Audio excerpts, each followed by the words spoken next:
എല്ലാം തയ്ച്ചു കൊടുത്ത് ആ ക്ലാസ് എടുത്ത് ചായ എടുത്ത് ചുറ്റി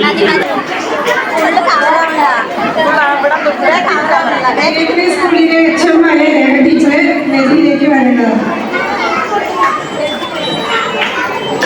മകളെ മകനെ കഴിച്ചു പറയാറുണ്ട്. അപ്പൊ എന്താ മകള് എന്താ